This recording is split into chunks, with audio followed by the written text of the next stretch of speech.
大家好啊！呢度係咧絲味巴剎，到呢度絲味巴剎呢個婆婆咧就賣呢個漢堡包嘅。呢個漢堡包咧通常都好多熟客嚟食噶。呢個漢堡包阿婆婆都賣咗幾多年啦？30幾年噶啦。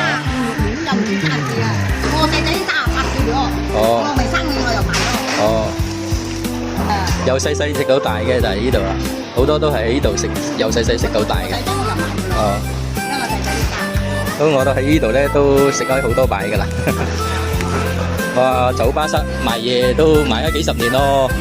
我廿零歲就開始賣，我廿零歲啊開始酒吧室就睇你賣噶啦。係咩？哦，我有睇過你賣。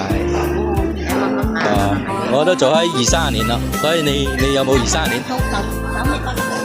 我把塞埋嗰啲產品啦，你成日用咪布噶，帶住個咪啊，賣鑊頭啊，記得冇？呢啲賣地拖啊，啊，好多人圍噶。嗰個阿師傅，你講白事又唔得。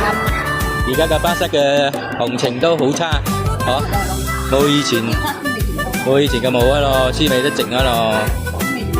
哦，冇辦法啦，而家。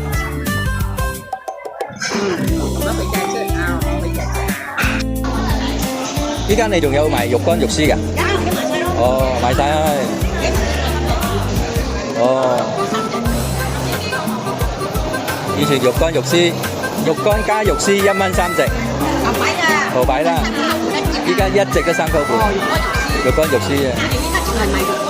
哦。咁啊，以前你呢啲burger咧？burger 2溝幾，由2溝幾開始賣。哦，依家起到5溝幾，都算係咁啦。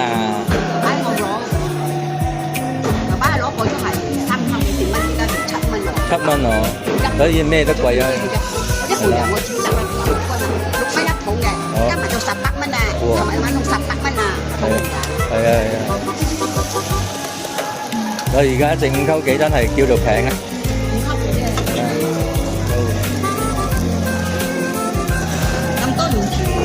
係咯，一路都係用牛油，用牛油。依家嗰日賣34溝半，而家34溝。我嗰個買個龜有幾多？我買咗20蚊㗎，都買咗60蚊。嗰日一係賣31溝，31溝成日冇賣咯。依家賣到34溝半。哦，平就立多啲啦。知道。都唔知道。啊，咁樣34溝半嘅。